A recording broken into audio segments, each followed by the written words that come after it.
dinner, making it more expensive than ever before. The third one, how are inflation and the higher grocery prices affecting your holiday meal?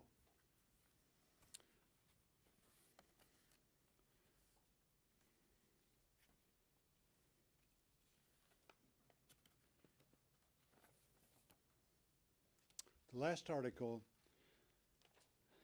points out, and again, these are all mainstream publications, your publications. The last article points out inflation is at a 31-year high. Food at home, 5.4% past year last year. Latest consumer price index, 11.9% for meat, poultry, fish and eggs. For many of our seniors, this Thanksgiving in our colder areas, they'll endure a 30% increase in their heating cost. It's going to be a colder Thanksgiving than it was last year. What does that do to people on fixed incomes? What does it do to the people that are living on $1,200 Social Security checks? So again, these are very real things that we're going to be discussing today, which many of you have reported on. The problem is, as I go around Arkansas, the two things that is constantly comes up is labor, the shortage of supply and labor, and then also the issue of the supply chain. We're hearing problems from our food banks. They are also suffering. So it's not Republicans making the case that we're in this situation. It's all of you, as reported by the media and government statistics. The problem is nothing's being done. No pathway is set by Democrats in Congress, no hearings. So again, we simply are asleep at the switch, and this is greatly affecting real people. I would argue many of the policies that are being done, the massive increase in spending, are actually adding to the problem. It's not the delivery trucks drivers' fault, and it's not the store's fault. The blame falls squarely on the White House and the Democratic leadership in this chamber and House for not addressing the challenges we face today. Food inflation under President Biden's watch is the highest since the Carter administration. So that's what we're talking about today. And I hear it from Arkansans all the time. I had a lady call in the other day and said that she was making a dish for Thanksgiving. The previous year, one box cost $3. This year she's having to buy 2 boxes because they're in smaller containers, and the price is about 7 times higher. So again, these are real issues, and hopefully we will help find some solutions. Now, next we're going to hear from Senator Thune, a very active member of the House of the Senate Agricultural Committee. We were together in the House, We were too. together in the House for many years. Thank you, and I hope to call you chairman of the Ag Committee. This is going to be the most expensive Thanksgiving for American families in history. The turkey itself is going to be 18% higher than it was last year. Other costs, eggs, poultry, fish, meats, year over year, have increased 11.9%. That's the October to October increase in inflation there. For people who are going to be traveling over the Thanksgiving holiday, gas prices are at a 7-year high. And if you're heating your home or cooking your food, utilities in South Dakota tell us that the home heating costs this year are going to be 50 to 100% higher than they were last year. I've been warning about this since last February when the Democrats were talking about passing their first massive tax and spend bill. And since that time, we have seen inflation go up, highest rate in 31 years, biggest inflationary increase literally than more than a generation. And what they're talking about doing now with this next massive and reckless tax and spending spree is going to aggravate and accelerate this inflation issue even more.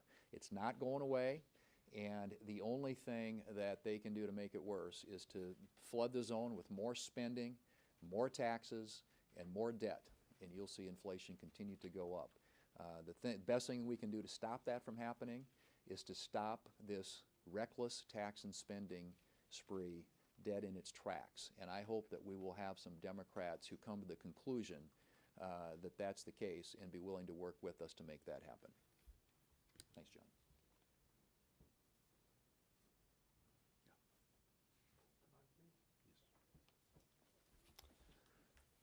Well, when Democrats lose Larry Summers and Steve Ratner, you know they're in a bad spot when it comes to inflation.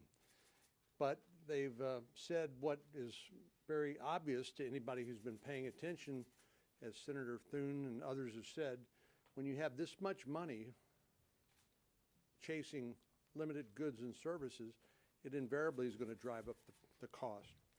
And we've heard the statistics before. Obviously, with Thanksgiving right around the edge, we're thinking about our usual families gathering around the table and enjoying a great meal. But things like common purchases like eggs are up 12%. And it'll also, for those who are traveling by car or truck or other vehicle, it's going to cost a lot more at the pump. Gas prices are up 60% from last year.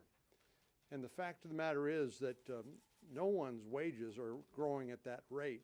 And so what's happening, effectively, their purchasing power, or people who are on limited income or fixed incomes, or who are not enjoying pay raises at that rate, which nobody is, it's a silent tax on consumers. And the best thing that the administration could do is to stop this reckless spending that they are proposing in the Build Back Better bill, otherwise known as the reckless tax and spending spree. That would be the single most effective thing to keep inflation from eating up consumers' income and raising prices on commodities at the dinner table. Thank you. Now, we could all say that inflation is transitory. It will go away. These supply chain issues will solve themselves. But we know that's not true, and we know how to solve them. The Biden administration won't do it. Among the things we could do is to allow commercial driver's licenses to be issued to people 18 to 21, so we can have more drivers getting goods from the ports to the stores, and we could make sure that Christmas will not be stolen from kids because their toys are still in the ports and not in the stores. We could see that we don't spend more money, the supposed $1.75 trillion, and instead is going to cost more like $4 trillion. We could stop that one in its tracks if the Democrats would stop the reckless spending. And we could make solutions for farmers and ranchers because they're not getting the increase in prices for this Thanksgiving dinner. They're not getting more for their beef, their turkey, their other poultry, and other food products that are going on the table. That money is going to middlemen and transportation. Transportation costs in general are up between 1/4 in my state and 1/2 in my state over a year ago. And for the least populated state in the nation that has many miles between family members, the cost of driving to get to your Thanksgiving meal is going to be the thing that keeps people at home instead of visiting their family and friends. That could have been addressed had we approved the Keystone XL pipeline and not approved the Nord Stream 2 pipeline over in Russia. These are simple solutions. Americans can be energy independent, just like they were when The previous administration was in office, but no, decisions were made to make us dependent on other countries. And when we're dependent on other countries for our fuel, it costs more. And jobs are lost. And families struggle. So let's be an opportunity society again. Let's solve problems instead of making them worse. The Biden administration came into office saying they were going to be very bipartisan and inclusive, and they've been anything but. And it has brought about an increased misery index for the American people. You know, they don't need to implement these ridiculous policies, and they can save Americans money and make the holidays better with a few simple steps. The first one of which is to kill this $1.75 trillion, going on $4 trillion spending bill that is wallowing around in the bowels of this building. I want to thank Senator Bozeman for putting this together. First off, this will be the most expensive Thanksgiving in history. It'll probably be the most expensive Christmas in history. Think about a typical family. The first thing they want to do is they want to get together. So first they have to do is say, gosh, what's gas cost? Gas is up significantly, over 49%, 50%. So they're going to have to say, can we do this? Can I go see my mom? Can I get home from school? Can we all get together? Number two, anybody that's putting on the meal, unbelievable increase in prices. Number three, I know what my mom used to do when we were kids. She would turn down how much heat we had.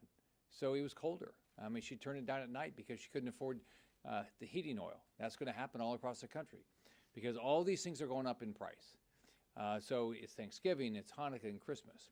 The Biden administration is doing nothing to solve any of these problems. One, they don't have a plan. Remember how they told us it was transitory?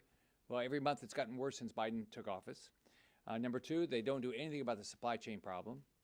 Number three, with this vaccine mandate, it's going to mean that we're going to have fewer employees. They're telling private companies you have to fire people. What's that going to do for inflation? It's going to make it worse. What's that going to do for job creation? It's going to make it worse. So the Biden administration is causing all these problems. They need to stop spending money like this. Reckless spending causes this problem. Regulation causes this problem. Just anti-fixing things problem attitude causes these problems. Well, thanks to Senator Bozeman for setting up this press conference. I think it's important that all of you guys are paying attention because you're hearing it from the population that you serve. All of us are back in our home states just about every single weekend, and we hear it from the people of our states. When I meet with Nebraskans, I always say, what's on your mind? What's on your mind? Well, we all know what's on their minds. It's the cost of gas that is the highest it's been in 7 years. It's the cost of everything in the grocery store that's going up. And I can read through all these increases in prices for you, but you know them well. The people of this country know the increases we're seeing. You know, to get a dozen eggs, it's gone up about 30%. Ground beef, up 17.7%. Milk a gallon, up 8.4%. Everyday people who are working to provide for their families feel these tax increases that they're suffering under. We can call it inflation, but it's crippling families. It is devastating people on fixed incomes. And when we look at the record inflation that is hitting this entire country, but especially in the Midwest, where we're seeing consumer prices up 7.3%, which is about a percentage point higher than other places in this country. Yes, people know, I know what's on Nebraskans' minds, and it's the costs that they're trying to juggle in making adjustments to their families' budgets. We see that these basic goods are going to, and my feeling is they're going to continue to skyrocket. The United States is facing record inflation. We have supply chain issues. And yet we hear from the administration's press secretary one of her cute comments about the tragedy of the treadmill that's delayed. We need to be serious about what this country's facing. We need to be serious about a supply chain that is backlogged and broken, and we need to look for solutions. President Biden had an opportunity to help with some ag issues this week when he had a summit meeting with President Xi of China. He could have talked about trade. He could have talked about trade and the importance of a trade partnership between the United States and China. He could have addressed supply chain issues in a responsible manner, looking for solutions. And he could have addressed the issues that the ag industry is facing. All of that would help everyday Americans in trying to meet the needs of their families and to provide for their families. He failed again.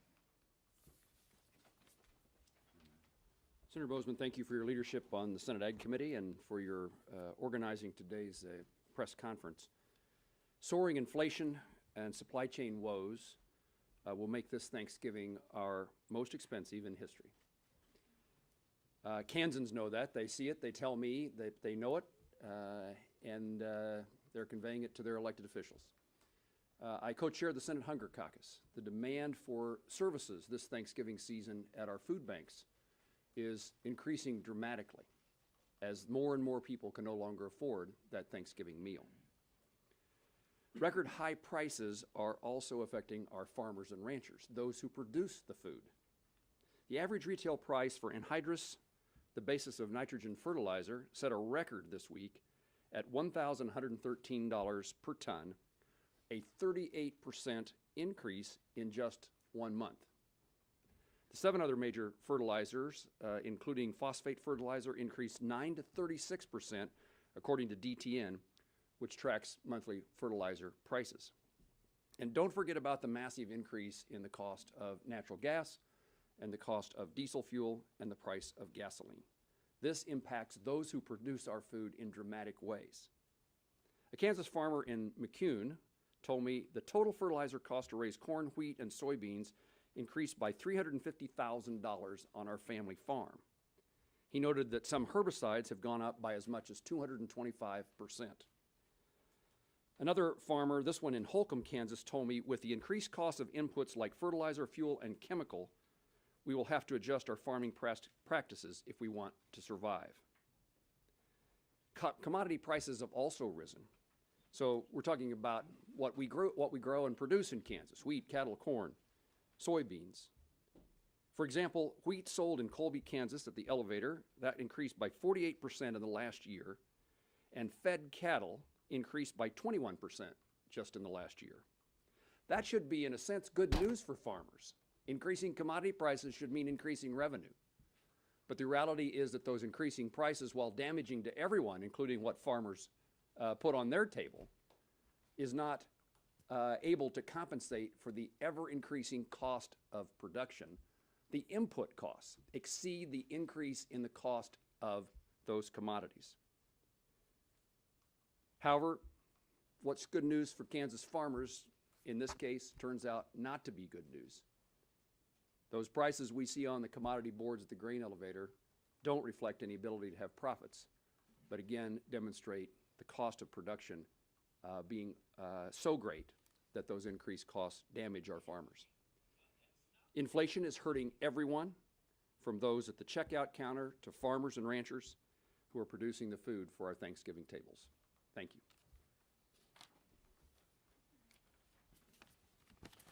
So thanks to our farmers and ranchers, Americans have the highest quality, lowest cost food supply in the world. So every American benefits every single day from what our farmers and ranchers do. But inflation is getting to be a tremendous problem for all our consumers. And Senator Moran did a good job of talking about how that's affecting our farmers and ranchers. And understand, as our farmers and ranchers suffer those increased costs, that gets passed through to the consumer. And so, back in 1960, about 17% of people's disposable income went for food. But because of the great work of our farmers and ranchers, that's down to less than 10% of their disposable income as of 2020, which is a testament to the great job that our farmers and ranchers are doing. But now they are facing tremendous increased costs, and we're seeing those costs being passed through into the food supply. You saw this last month that the CPI annualized went up 6.2% last month, right? But in the Midwest, it went up 7.3%. That's the heartland. They're the ones out there producing our food supply. So when they pay more for fertilizer, when they pay more for all their inputs, their costs, their spray, when they pay more for containers to ship product to market, when they pay more for fuel, natural gas prices are up triple since January. When they pay more for diesel, all these costs then go into the cost of the food supply. And that's what we're seeing. You've heard these other senators talk about the different statistics, and we can go through them. We're using Thanksgiving because that's a good example. People can understand that they're feeling that very directly. Turkey prices up 18%, potatoes up 17%, onions up 51%, green beans up 39%, butter up almost 30%. The list goes on. So when you fuel your car to go to grandma's house or wherever you're going to go, and then you put together that meal, you are seeing significantly increased costs. So when the administration and Democrats talk about passing their tax and spend bill, they say, oh, well, this won't raise taxes on anybody that's making more than $400,000. That's not true. Inflation is a tax on everybody, and it's particularly a tax on those who can least afford it. That's what these numbers are that we're giving you. This is a tax on everybody, no matter what your income is, because you pay it at the pump, you pay it at the grocery store, you pay it for all the products, goods, and services that you buy. And so passing this large tax and spending bill, trillions of dollars, will make it worse. It will increase the inflation that we're already seeing. So it's absolutely the wrong track. And in the House, they need to put a stop to it right now. I know they're working on it right now. Obviously, we're working very hard to defeat it from passing the Senate as well. Let's get back to working with our farmers and ranchers. Let's get back to, making sure that we have a system that empowers them, less tax, less regulation, so they can provide the goods and services they do better than anybody in the world, that, as I say, benefits every American every single day. Well, thank you, John, for coordinating this. And look, I think to build on what Senator Hoeven just said, Thanksgiving, more Americans are going to be driving around to see family and friends, and they're going to start to have sticker shock. They already have it, but it'll even be more when they're taking these longer trips to go see their families. And that's the price at the pump that we're seeing right now. And look, we know that this administration has been focused on exactly raising these prices, and I would love it, respectfully to our friends in the media, ask the White House, ask Gina McCarthy, who has said, quote, limited energy supplies, oil and gas, driving up prices will accelerate the move to renewables. This is a purposeful policy from this administration to drive up the prices of energy on Americans. Ask them that. Is this your intention? And I think the answer is yes. How do we know that? It's very clear. Day one, they started to focus on shutting down American energy production. They're good to go with more Russian oil production, but American energy production in places like Alaska, they're going to shut it down. Day one, they're focused on limiting and shutting down American energy infrastructure. We know that. Heck, the president and his team are thinking about this Line 5 pipeline right now in Michigan. That will devastate energy costs in the Midwest, but they're still thinking about it. Day one, John Kerry, Gina McCarthy, and others have been going to financial institutions in America saying, don't invest in the energy sector, strong-arming them. And definitely don't invest in the Arctic of America, AKA Alaska. We now are looking at the new comptroller of the currency, her nomination, which I think is in real trouble, by the way. One of the reasons, a couple months ago, she was in a seminar saying one of our policy goals is to shut down and bankrupt smaller oil and gas producers in America. These are purposeful policies that are meant to drive up energy costs on working families. And by the way, it's working. It's working. Congratulations, Gina McCarthy, John Kerry, and President Biden. It's working. So here's the big issue. What are they doing about it? You saw the president in his town hall meeting, CNN town hall. He had no plan. Immediate future, he said, can't really do anything about it. This is their policy. They're driving up energy prices on purpose. The only thing we've heard lately is the Secretary of Energy saying, well, maybe we'll tap the Strategic Petroleum Reserve. Okay? The experts in this area think that will have almost minimal impact on prices. They'll do it for political reasons. Here's a much better idea. In Alaska, we have something called the National Petroleum Reserve of Alaska. Tap that. Or tap North Dakota. Or tap Texas.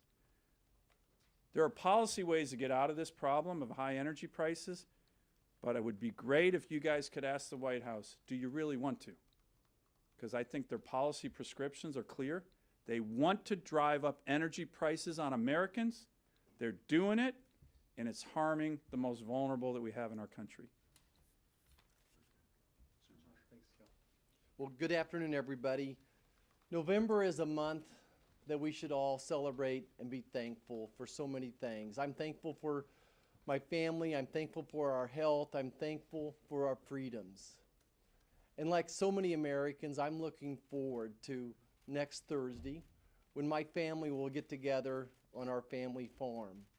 My parents will be there. They're vaccinated. They've had their boosters. My children, my grandchildren will all be there.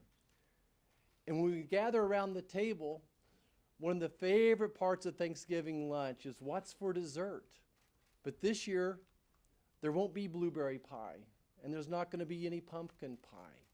That's right, refrigerated pies are down 25% from being in stock. Turkeys are over 60% out of stock. Cranberry sauce is 20% out of stock. Sweet potatoes. What is Thanksgiving meal without sweet potatoes, right? So sweet potatoes are 25% out of stock.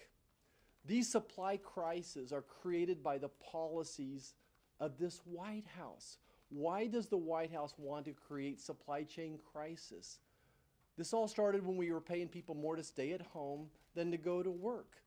So now we don't have enough truck drivers to get the goods from the family farms in Kansas to the rest of America. It's a very simple equation what's causing this. It's going to cost more to ship it, of course, as well. And then the vaccine mandates are only exacerbating it even more. Last month, 4 million Americans quit their jobs, a record number. What makes 4 million Americans quit their jobs? You know, we asked our Facebook followers, and over half of those people responded that they were quitting their job because of the vaccine mandate. My friends have already talked about the increased prices of groceries at the grocery store. And of course, this is a great social injustice. When groceries go up, the price of gasoline goes up. This is what the social injustice is. But one reason that the price of all these goods are going up is because the price to grow these goods is going up. The cost of fuel for my farmers in Kansas has went up 60%. The cost of fertilizers have went up 300%. The cost of some of the herbicides and insecticides that we use that allow us to keep soil as a soil sink and do farming that doesn't destroy the soil, those have went up over 600%. So our input costs are going up. We can't get our goods to market, and then we can't get people at the grocery stores to work either. The people at the grocery stores are leaving for other jobs as well. So this is a huge vicious cycle. This is a dog chasing its own tail, and the tail's on fire, and our president keeps throwing more gasoline on the fire. Regardless, I'm going to be thankful this Thanksgiving. We live in the greatest country in the world. I'm just disappointed that so many of the grocery stores will have short stock supplies, and I'll be disappointed that the price of Thanksgiving dinner is going to be more than ever before. Thank you. Well, thank you all for turning out. And again, the point I want to make is a couple things. First of all, this is an issue that we're hearing from you, the media, as I mentioned earlier. Google stories concerning the crisis that we're having at Thanksgiving regarding food prices. All of you all reporting it, big publications, small publications. We're hearing it from our constituents at home. We're hearing it from our food banks. We're seeing it in the government statistics that are coming out. Inflation is at a 30-year plus high. So as a result, we've got to come up with some solutions. And the solution is not blaming the people that deliver it, the truck drivers. It's not blaming the stores. It's not blaming our farmers. In my case, I feel like we need to blame the administration because we're simply not seeing any leadership in getting these significant problems solved. And as Senator Marshall said, this is it's a huge problem for people on fixed incomes. It's a huge problem for single parents, people that are struggling to begin with. And then we could also talk about the fact that energy prices are going to raise 30% this year. What does that do to a senior that's struggling on a $1,200 Social Security check? Not only are their food costs going to go up this Thanksgiving, but again, their ability to keep warm. So be glad to answer any questions, any easy questions. Yes? Senator, China trade was mentioned a little bit, and I'm wondering, to ease inflation, are you supportive of the U.S. lifting some tariffs on Chinese goods? I think it depends. President Trump got tough on the Chinese. As a result of that, because of the fact that they don't play by the rules, instituted tariffs, we're actually having a significant increase in buying power for our farmers and such. That's been really good for our farm community and made it such that commodity prices have gone up some so that they can actually go forward and them be not impacted so much like they were. I'd add, as a general rule, we like lower tariffs, but we've got to have fair trade. So we want free trade, we want more trade. That benefits everybody. But it's got to be on a fair basis. And remember, those tariffs in the case of the Chinese were to force them to treat us fairly. And it's working. It's working. You see what the exports are now into the Chinese market. So again, we want lower tariffs, right? Fewer trade barriers, both tariff and non-tariff trade barriers. But other countries got to play fair. They can't take advantage of us. And they've been doing that. We have to have the ability for those products to come in, but likewise we have to have a fair playing field so that our products can go out. And it's actually much fairer than it was a few years ago. Yes, sir. You talked about solutions for inflation. I'm curious, what are your proposed solutions to deal with inflation? Well, one thing you don't do is you don't come into office and eliminate the Keystone Pipeline. That oil, instead of being piped, is being brought by truck and rail, things like that. That makes no sense. You don't eliminate drilling on public lands. All of that is raising the price of fuel, which is such a undercurrent of inflation. So I think policies like that. The other thing is we need to address this much like we did the vaccine. We can be so very proud that we as a nation, put our might towards developing the vaccine in such a short period of time. This is a national emergency, and instead of blaming others, we need to concentrate as a Congress, we need to concentrate as an administration to provide some relief, and I'm not seeing any evidence of that at all. I'm ranking on agriculture. We're not dealing with this problem. And on appropriations, several other committees, again, this is something that the tendency is to blame others is to come up with real solutions. And a little more broadly, the former president has put out a slew of statements recently criticizing leader Mitch McConnell. I'm curious if either of you have issues with McConnell's leadership or if you continue to support him. I'm not familiar with what he said. Yes, sir. Leader Schumer says to build back federal program will help combat inflation. What are your thoughts on his saying that with the dim spending bill will actually help inflation? I think that goes contrary to every economic rule that there is. The country right now is awash with money. As I go around Arkansas and go around throughout the country, our cities, our counties, our states have, enormous sums of money that they're trying to get spent.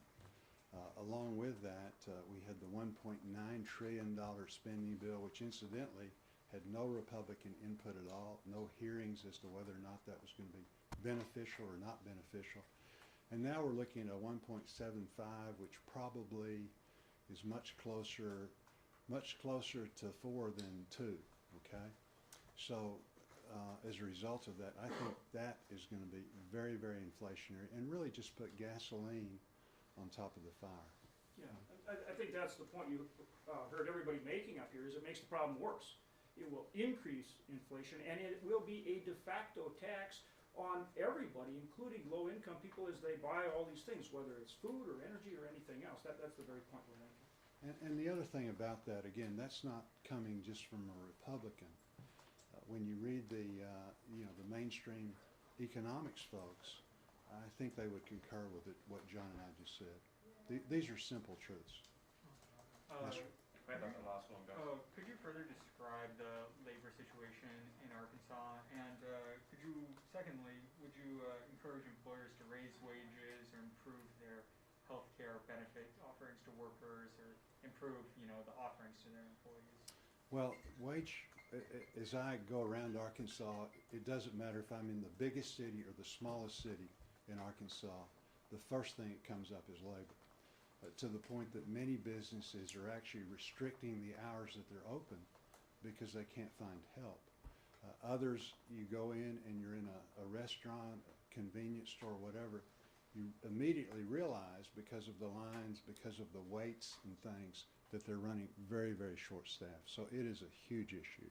Regarding wages are coming up dramatically. I think health care benefits also, all of the things that you need to attract people to work for you is happening, in a substantial way. So I think that's, but it is that and the supply chain, which is labor related. Also, I was with a trucker the other day. He said that he had 30 trucks that were sitting idly because they can't find parts.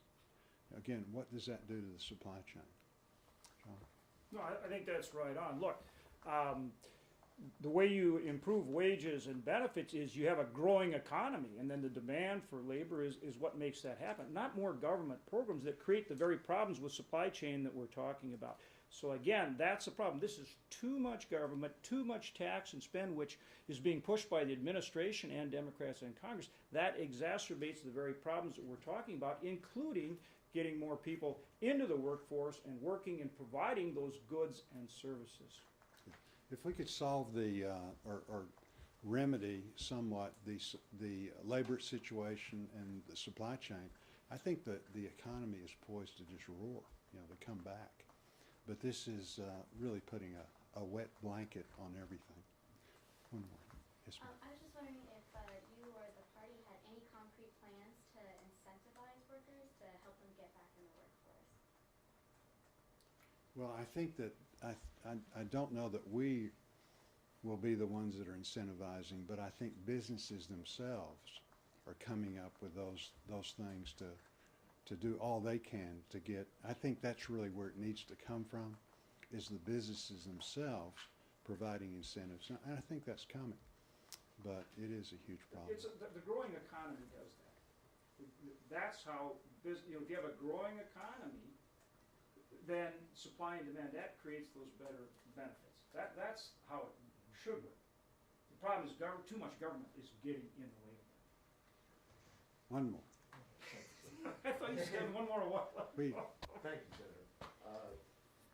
Just wondering if the big meat companies bear any responsibility for the higher prices that consumers are paying. I heard middlemen blamed, but they seem to be doing okay.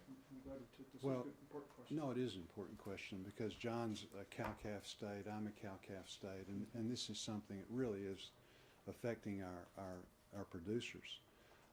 Labor is a big part of that.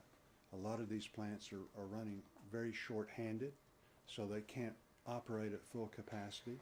Other things, USDA recently came down and with reducing line speeds, making it such that you know, you can't operate as quickly as you could because of, for whatever reason.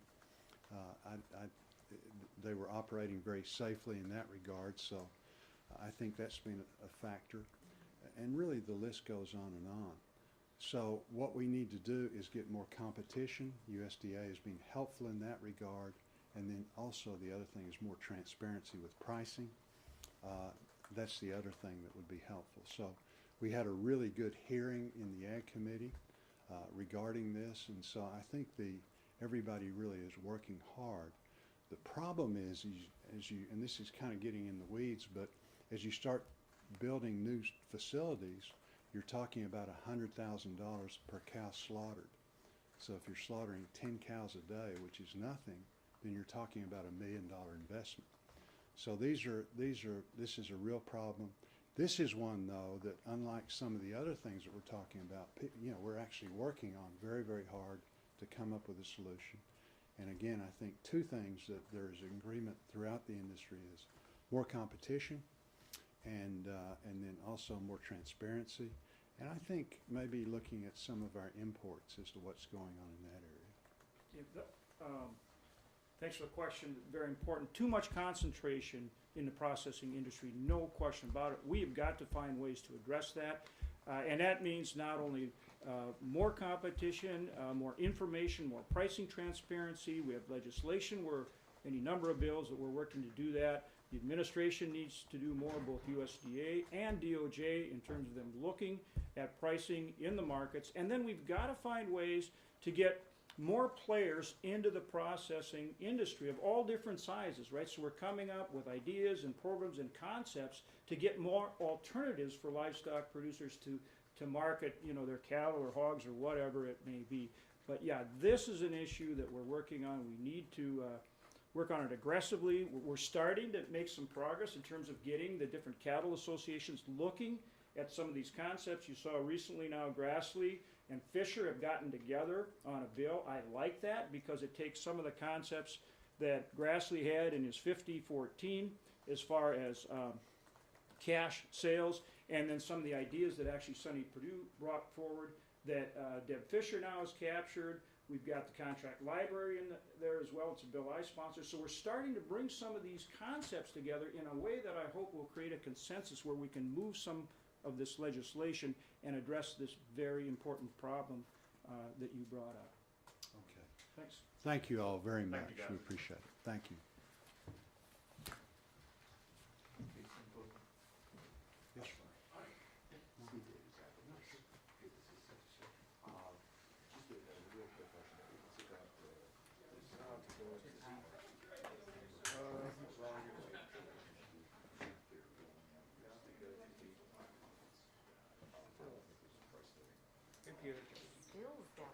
Yeah.